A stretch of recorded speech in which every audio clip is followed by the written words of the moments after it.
Partie 1. Le rêve de partir. Je m'appelle Minh.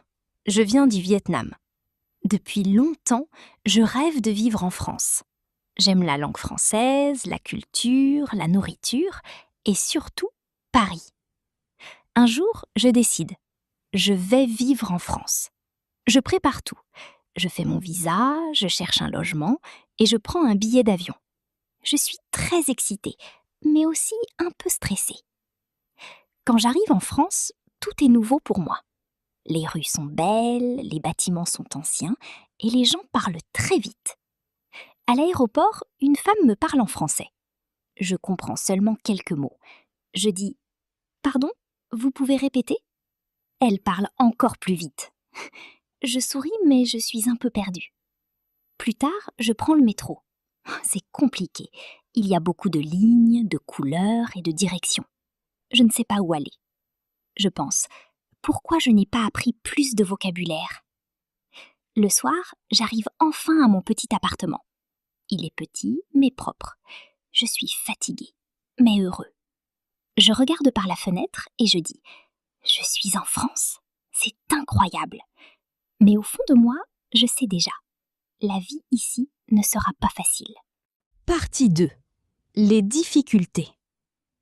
Les premiers jours sont difficiles. Je vais au supermarché. Je veux acheter du pain. Je dis « Bonjour, je veux pain ».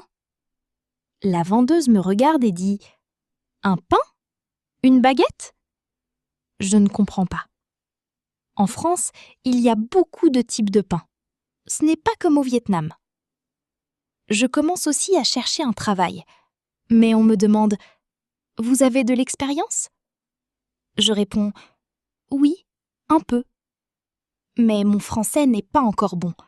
C'est difficile de parler avec confiance. Je découvre aussi une chose importante. Les Français aiment la ponctualité. Un jour, j'arrive 10 minutes en retard à un rendez-vous. La personne n'est pas contente. Je me dis « Ah, ici c'est très important d'être à l'heure. » Un autre problème, les papiers administratifs. Il y a beaucoup de documents, de formulaires et de rendez-vous. Je dois attendre longtemps. Parfois, je suis frustrée. Je pense, pourquoi tout est si compliqué ? Mais petit à petit, je comprends mieux la vie en France. Je fais des erreurs, mais j'apprends. Partie 3. Ce que j'ai appris. Après quelques mois, tout change. Je parle mieux français, je comprends les gens, je peux faire des conversations simples. Je me sens plus confiant. J'ai aussi appris des choses importantes. Première chose, il faut apprendre le français avant d'arriver. Deuxième chose, il faut être patient. La vie dans un nouveau pays prend du temps. Troisième chose, il faut accepter les différences culturelles. Par exemple, en France, les gens disent toujours « bonjour » avant de parler. C'est très important. Maintenant, j'ai quelques amis français. Nous parlons, nous mangeons ensemble et nous rions beaucoup. Un jour, je marche dans la rue et je pense « au début, c'était difficile, mais maintenant, je suis heureux ».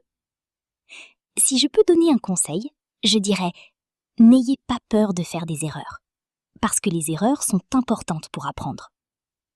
Aujourd'hui, la France est devenue ma deuxième maison et je suis fière de mon parcours.